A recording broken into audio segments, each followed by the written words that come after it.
I want to start this conversation off by saying that I literally have Hopeless Romantic tattooed on my knuckles.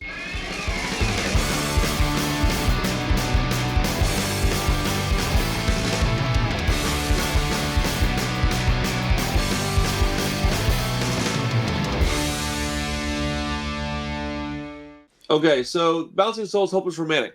I want to start this conversation off by saying that I literally have Hopeless Romantic tattooed on my knuckles. And so you like this album, you're saying? Little bit. So like, not only does it fit my personality to a T, you can ask my wife for clarification on that. I'm very much a romantic type of dude, but this album is incredibly important to me, man. I'm going to let you talk about this one for a minute, man. I talked a lot about Dropkick. What's up with your feelings on Bouncing Souls, man? Oh, I mean, we did our Bouncing Souls episode, and we both made clear, like, this is a huge band for both of us, a formative band for both of us. And this album is so funky to me because it's the transition album. It's between that like pop punk band they were on the first couple of albums, where they're basically just like an East Coast Blink-182. Like, there's not really like they're just a silly band with all these jokey songs on those first couple of albums, and they're sounding a little bit better. Like, they improved in their sound, but then you have this, and this album is the where they had to go before they got to like Anchors Away and the Gold record. Yep. And a little bit even on Summer Vacation, even though that's kind of a transition album too. But this has some silly songs like the Ant Brigade, and then you got songs like 87 where you're the second song in there, and all of a sudden they're doing that like sort of that old man punk that we're talking about. Like you called it heartfelt punk, I said front porch punk, and they have a lot of that, but it's not the whole album of it yet. And you still like, this is still the album with Hopeless Romantic. This is still the album with the Olay song, which the Bouncing Souls interpretation of it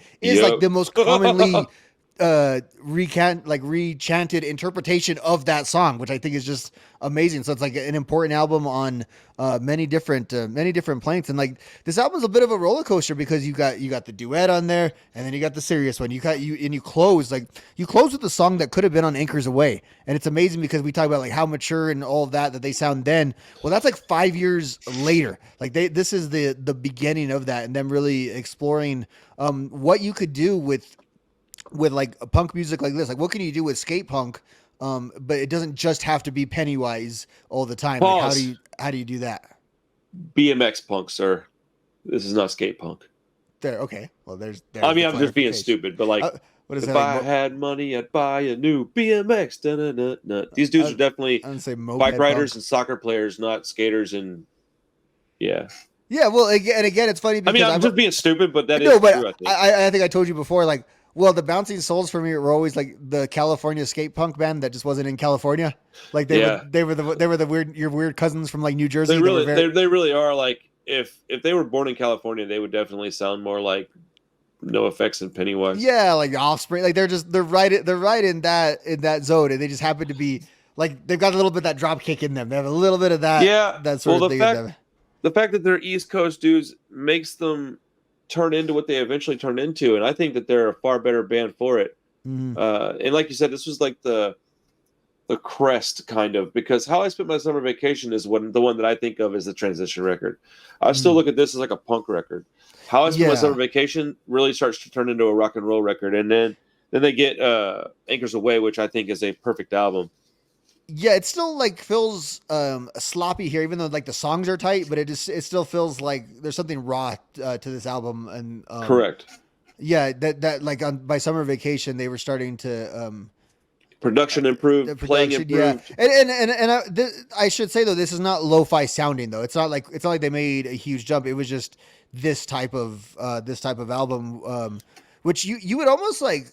It wouldn't shock you if you found out like this was one of those compilations of like EPs that were put together, because some of the songs are so different, and it's not as themed up, I feel like, as some of the later albums, which have more common threads. You know, that's a good point. Yeah, and it really does have a lot of the epitaph markings of the time. Like, it really is that type of record. It's like the BMX punk, and again, but they're like, yeah, they sounded different and younger because they were younger, and the subject matter was a little bit more frivolous. And it's like, that's what happens when a band has been around for like 30 years, is you literally grow with them when they're, writing these really like frivolous songs on the first record, and then you get this deep stuff by Anchors Away.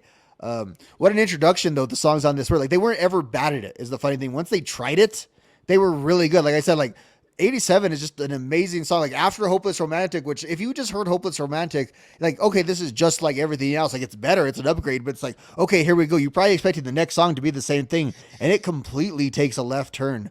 Well, Just right out of there. I really liked their self-titled album with the black cover, the red and orange bar, yellow, maybe red and yellow bar. It's like a soccer ball was the CD or whatever. And I really liked that album a lot. So when this one came out, I was like, okay. And then I grew to really, really like it a lot. And then Summer Vacation came out, and I was like, man, I don't know about this. And then I grew to like that one even more. And then Anchors Away is such a pivotal album to my life. It's crazy how when you're young, you're a little, I don't know, self-conscious about those things, and you're insecure, and you're like, oh man, I gotta have, like, I need my punk rock to be punk rock. Yeah. And in reality, there's nothing more punk rock than doing what you want. That's what they did. So, they were, I get exactly what you're saying with Bouncing Souls specifically for that, because like I always tell you, like the first like real punk rock dude I ever knew, his favorite band was the Bouncing Souls, and I didn't get it because I had just heard like Summer Vacation, and I like compared to everything else he had like patches of, like, how the hell does that band fit in with all that other stuff you'd like? But actually I was kind of unaware of that early stuff. But with them, I remember those songs, like thinking that it was like kind of beyond me. Like I wasn't embarrassed to like the stuff, but like thinking it was kind of odd that those songs were kind of the way they were. And they do just have a general the same like universal appeal that any like pop punk band would have had in their songs. I agree. But there's so much more like earnest and serious the way they're presented, when they're presented earnest and serious, because they're also, on this album, they still have that jokey stuff, but they do that earnest and serious stuff just really, really well in a very kind of time back to our earlier conversation with Dropkick, kind of a very mature way. So it's one of those things like when you're a teenager and you enjoy like an adult drama kind of movie that is not really like, for you, it's like, oh, but you get that it's good art. And then like what's great about a band like Bouncing Souls, I still love that stuff, bro, is you could, because we're nerdy art kids kind of in that way, is like Bouncing Souls, as the years go on, like those songs become relevant to you, and that's always the effect of art. Like, why art can be timeless because it can be universal, and you have your own interpretations of it. Like whatever this dude in his mid-30s was going through in 1999, you might be going through in 2022 in your mid-30s, because human behavior is kind of predictable, and we all kind of have the same emotions and feelings. 100%, dude, 100%. And I love this record, and I remember I had the same kind of friend who was like a super into like GBH and the Exploited and the Casual, but his favorite like band Liberty was Spice Bouncing guy, Souls. Straight up, I know the same kind of guy. I talked to him the other day. I was just at he owns a club down here now called The End in Houston. So shout out to John Hale, one of the earlier punk rock guys in my life. Probably the reason I got into this stuff, to be honest. But actually, not even probably. He is, because I've known him since I was 5. But he owns a club down here, and I was just at his club watching Soft Kill and Liberty and Justice, and we were hanging out outside talking for a minute. And I said, "Hey, man, Tuesday I'm talking with my buddy about Hopeless Romantic," and he was like, "Oh man, great album." I was like, "Yo, it turns 25," and he was like, "Oh man, that's fucked up." And I was like, "I know, dude." And I was like, "Man, that was a good record." He goes, "It's still a good record." And I was like, "Yeah, they're a really good band." He goes, "Dude, they're a great band." And I just looked at him. I was like, "Bro, it's always so weird that you liked them so much." And he was like, "Yeah, kind of." And I was like, "Yeah." And then we just stood there for a minute, and I was like, that band's so good. Like, they're so good. So yeah, shout out to the Bouncing Souls. Shout out to the Pete for recording some of my homies, dude. I still can't believe that they got him to. I don't know how that worked out, man. Like, I would love to talk to him, man. If you see this podcast somehow, please tell me how. Like, please do my podcast. I would be honored to talk to you. That cover looks like a Bouncing Soul song. It so does. It so looks like a Bouncing Souls cover. I thought that immediately when I saw it. That and the Gaslight Anthem. I remember I met him at Fitzgerald's in Houston way back when. That was, dude, they played with, who'd they play with? They played with somebody, but it was a great show. Man, they're good live too. I love Greg's like singing style and when he moves on stage and stuff. I used to, dude, great live band. We threw Gatorade bottle caps at him at the Warped Tour, because it was the bass player. He put it on his head and did that thing with it and threw it out there, and then everyone got the bright idea to kind of throw them back. Dude, that's ridiculous. It's like, I've only seen that. It's funny. I was thinking I've seen them 3 times, 2 different Warped Tours at a Punk and Drum. Look, I've never seen them in a full club set. I really man, it's so much more. Take that off my list. Yeah. Yeah, they're good. They're really tight musicians. Like they really like that jam kind of aspect to them that like it's helped them figure out. I think. But even on this, again, we're talking about the bass playing. Like on Hopeless Romantic, there's a lot of like with the bass and the guitars are kind of noodling through this sort of, Right. but it's also it's very like busy, you know, like there's a lot going on, a lot of like wall of sound kind of stuff happening on this album. A lot of throwing everything you have at the wall. It's a little more refined, I think, on like Anchors Away and the Gold record, where they really are leaning in and learning how I to like think make the music, you know.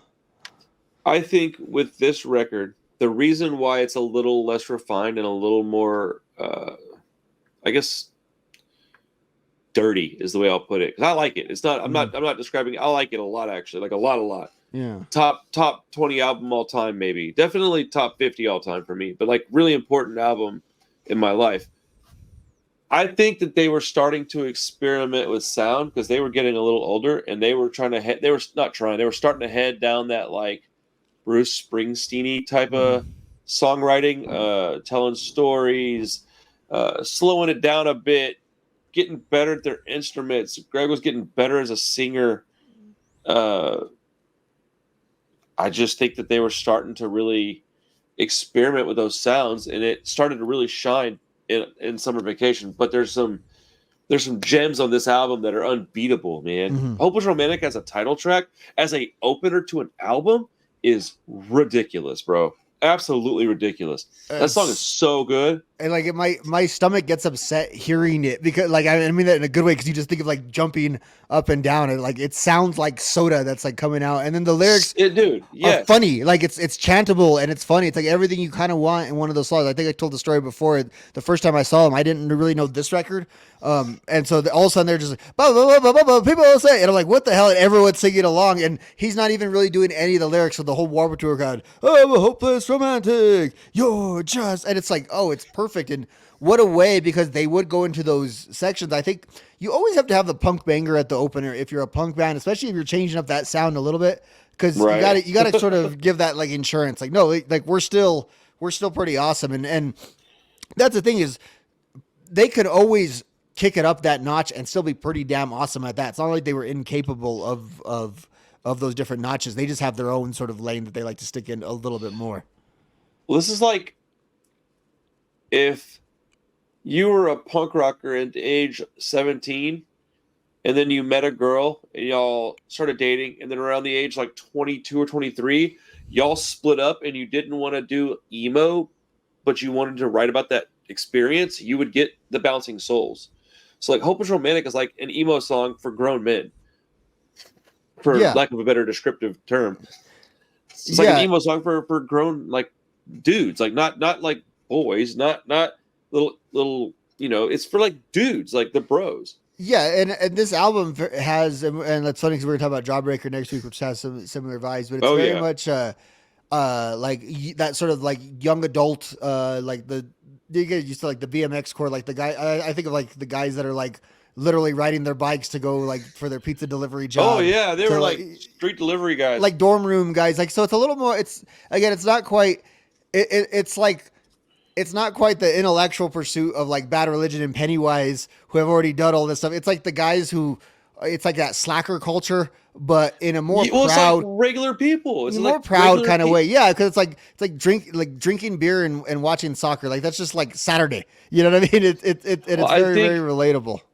I think that punk rock in general is just a little more accepted up there. So like this seems more normal because it is. It's more normal. Down here, these guys would be looked at like we get looked at, but they're not. So, they're up there. We're in the East Coast where that's kind of a normal thing. That's really interesting what both bands we're talking about tonight, because they have a lot of subject matter and stuff around them that they fit a little bit better into like just mainstream society. And again, both of these bands that we're talking about have songs that are played at major sporting events like every week. Right. You know what I mean? And that's just kind of crazy for punk bands, and we don't associate. Again, our West Coast punk as much with mainstream culture in that way, and part of that is because it's everything's so artistic or it's so Hollywood and stuff on the West Coast. I think that it is its own thing that gets kind of its own respect, but they're still artists, so they're still weird, they're still different. Where it's again, yeah, it does feel like they are just part of society in that way, and it's their comments on that that lifestyle.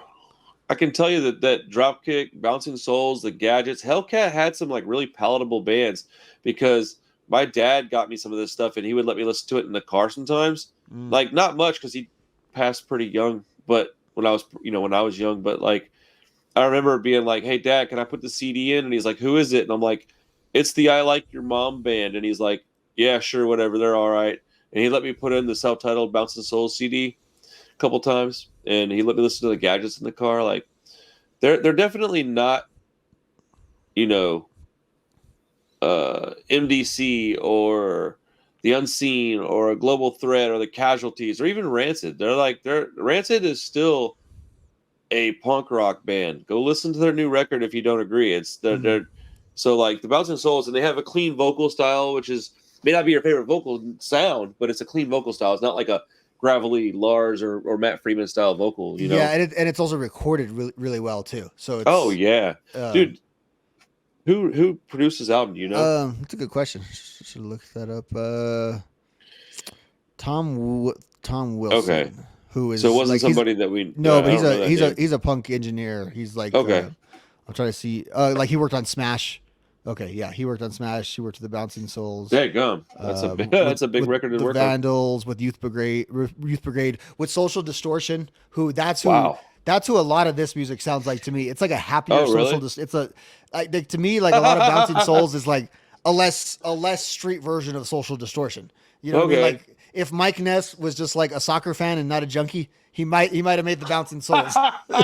Wow. You know, you're not wrong actually. That's a great comparison. Yeah, dude. This album is fantastic. I'm going to talk about some of my favorite songs on it real quick. So listenable, isn't it? Though, like it really is. My God, it's listenable at any time, at any point. Too. It doesn't really matter what song you land on. So, my favorite song on the album, people would think it's Hopeless Romantic, but it's not. It's Monday Morning Ant Brigade, because that song, you call it silly. I never really thought of it as a silly song until you said that. Like I've never looked at that song as silly. The chorus is so 23-year-old man. Another weekend, I didn't get laid. It's the Monday Morning Ant Brigade. Go. The kazoo makes it a silly song, I guess, now that I'm thinking about it. But that song is so how I felt when this album was in my life like that. I so understood that. But Monday Morning Ant Brigade is my favorite song on the album. But I also love Hopeless Romantic very, very much. Fight to Live is another one that's really, really good, man. Mm-hmm. Tonight we're alone and the music is right. Tonight, do you feel good? Do you feel all right? That's such a Ramones ripoff. Like, and I mean that in a good way. Yeah. Like it's got that. It's like, do you remember rock and roll radio? Let's go. Like it's just like again talking about the East Coast influence. Like that, I hear that's like, oh, that's their take on the Ramones. I also like Night on Earth, but I have to talk about You're So Rad. You're so rad. Dude, bro, like, come on, man. You're so rad. Like, there's songs like I Like Your Mom. You're So Rad. I Like Your Eyes. I like your eyes so much I want to poke them out. You know that song? Dude, like, that's the side of this band that while it's not my favorite side of this band. My favorite side is like the Anchors Away side. But this is how I know that these are my people, like, because of songs like that. And so You're So Rad is one that, while not the best song objectively on the record, it is still one that I love so much. But have you ever listened to it and not chanted back, You're so rad? Not once. I could be in a terrible day, crying, lost my job, girlfriend left me, or whatever, man. Maybe my wife gave me pink eye. I don't know. And I was still, yo, how do we get there? Oh man. Oh my God. Appropriately on the Bouncing Souls episode. If there was any episode for us to go there, it was this one. Dude, I said that and immediately it was like, I don't know what I'm talking about right now. I loved it. What a moment. I mean, this is what the people come for, dude. They're like, this guy is out of his mind. But I really enjoy this album a lot. I say I give this record probably a 9.4. It's so good. It's so good, man. There's only a couple of little tiny. I wouldn't even call them like. They're like. It doesn't go down. It just like plateaus for a second and then it keeps going up. I do have one song I don't like as much. Really, which one is it? Undeniable. I just think it's just like a weird night. Undeniable. It's like towards the back end, the weird like '90s alternative vibe to it that just Hold like on. never gets out of gear. Hmm. Yeah, you'll know exactly what I'm talking about when it sets in. Give me 1 second. I'm gonna mute this for 1 second. Continue a thought while I do this. If you want to. Well, I was just saying, like I just think it sounds like poor '90s alternative. There's not a lot of guitar in it. It's more, sing songy, in that kind of way. Definitely sounds like them, but just I don't think fits this album well. Dude, I love that song. Yeah, I was like, wait, I that's the think he's one, talking about this. Yeah, yeah. yeah. But I mean, it takes all kinds, right? We're not going to agree on everything. Hell, Right. I think we have agreed more tonight than we usually do. So we're Yeah, all we right. did. How about I love the way we close with the whole thing, which again just could I think of how like Anchors Away closes with that that long song with the wood burning log and all that, and this kind of has very much that same type of vibe. Night on Earth is just like a really good. Their songs are always very positive, and that's the thing. They're kind of like positive punk, and it's another song. It's just so reflective about moving on with your life and what could be, and it. But of Positive course, punk's a good description of them. I can't believe we haven't talked about it, but Bully in the Jukebox is kind of. I was okay. Yeah, I left that for you intentionally because I know you love that song. I do. I love the chantiness to it. I love the lyrics. I love the. See, this is the thing. You can, if you're jokey and punk, be funny. So then I laugh. Right. I'm gonna have to hear these songs for 30 years, so I could be laughing about like songs of hardcore, so to make us feel tough. And like, I love the line that everyone else's taste in music sucks, so you got to come in and bully the jukebox. Who among us again has not been in there just clearing out bars and stuff because you're taking over the jukebox and having a bunch of crappy punk rock on there? It's a beautiful thing. To be very, very clear, I was going to put the song on my top list, but I left it because I know you like that song a lot. Yeah. I have worked at bars for almost half of my life. I have put a lot of energy into Bully and Jukeboxes. All right. I love that song. When it came on, I had forgotten how much I loved it. I was sitting in here and I had it really loud on my stereo, and it started playing, and I was like, oh, this song is stupid good, bro. I forgot how great this is, and it's so deadgum catchy. It's so catchy. So catchy. Love it, man. Yes, dude. When I first heard it, I admit I thought it might have been a little silly, and then like 2 listens in, I was like, never mind. This might be my favorite song in the world. It is, but it's got it's like it's one of those things. It's got to like bore a hole within you because it's like even now it's in my do do do do do do do, and then the lyrics are funny, and then they're kind of like relatable. And like again, I love the '90s trope of just like punk rock musicians talking shit about other forms of music. Other music does suck. It does suck, yeah, and people's taste in it man. really does suck. As Fat Mike, what did he say? Was it punk music? Okay, there's punk music is good music done by horrible musicians, but he also said something about like it's the best music. Well, I think objectively, it's the best music. It's the best songs. Like, let's just say it. They're the best songs. This album kind of proves that thesis because you have these. Like, this is, some people might say like you have maybe up top. Some might say their third or fourth best like Bouncing Souls album. Not even one of the biggest bands like that there was in skate punk, BMX punk, Epitaph, whatever. And it still has these songs on there. It still has stuff like this. So I don't want to go to a bar. I don't drink anymore. So like that's not really happening. But I don't want to go and hang out with my friends, especially in the late 90s. And some dude is putting on Ben Folds 5 or some crap. Oh my God. Yeah. You know what I'm saying? Like, dude, throw on some Bouncing Souls, throw on a little Rancid, throw on a little Pennywise, a little Bad Religion. Heck, dude, let's go crazy. Throw on some GBH, man. Throw on some Crass. Throw on anything but Ben Fold 5. Yeah, for real. You know what I heard the other day that I thought of, and I was like, ooh, I forgot this song is actually really good. That dude, Eagle Eye Cherry. Oh yeah. Yeah, dude. Save Tonight. Yeah, that's the one. There's a bunch of great songs in the 90s, but like and Ben Folds is over catching strays for no reason. I'm sorry, Ben. It's a good target. He's a good target for that. Yeah, maybe I should have said Coldplay or some crap, because that's probably what I really meant.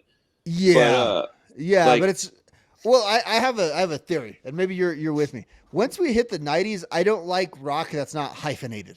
Like 60s, 70s, 80s, you know, like just whatever rock was, like I'm okay with that. But once you hit the 90s, if you're unhyphenated, you're like Dave Matthews Band or some crap like that, and I got no time for you. That's the example I should have used. You My gotta be- apologies, Ben Folds. Dave Yeah. Matthews sucks. You got to be hyphenated in the 90s. And then once I get to the 2000s, you can't even be hard rock for me. You just have to be like, cuz then you can't even be that. Like I was trying to be as narrow-minded as possible. I was trying to stress the limits of my narrow-mindedness, and I was like, well, if you're in the 90s, you can't just be rock because I don't like you because you're Dave Matthews Band. And if you get to like the 2000s, you can't be like hard rock because then you're like Breaking Benjamin or something like that, and I don't really care for that. So so like in the 2000s, you got to be like, you know, rip your face off metal, or you know, like, you know, kill the establishment punk or something. I don't know. Somebody the other day told me that I was talking to them about music, and I was like, "So what kind of music do you like?" They're like, "Man, I love like heavy music," and I was like, "Sweet, dude." And I was talking to them, I think via text, like on like a platform of some kind. So I couldn't look at them. So I didn't know what they looked like. So when they said heavy music, my brain thinks like immediately. I think like metalcore or heavier, like Hatebreed or more, Pantera or heavier. And so I was like, "So what's like your favorite band?" Dude, literally without a flinch in his body, said Breaking Benjamin. And I was like, "What?" I was like, "That's heavy?" And he's like, "Dude, they're like the best heavy band of all time." And I was like, "What?" And I was like, "Are you trolling me, dude?" And he was like, "Huh?" I was like, "Never mind, my bad. You're clearly not. My apologies." I was so thoroughly confused by that guy's statement. Breaking Benjamin sucks. God, like that's why again, I wish I could pull the Fat Mike quote about punk being better than every other music. But think about, compare Bouncing Souls and Dropkick Murphys to Breaking freaking Benjamin. Like, who the hell would want to be in the car listening to Breaking Benjamin when you can be listening to the Monday Morning Nap Brigade? Like, dude, geez. 1,000,000%. I'm over here. I got like 15 new records that I bought, right? And I'm looking through them, and I'm like, every single last song on every one of these LPs is better than anything that Breaking Benjamin ever did. Hard stop. They're coming in a couple of months, and it's horrible because I got like a season pass to the venue that they're coming to. So, you know. Don't go to that. What are you doing?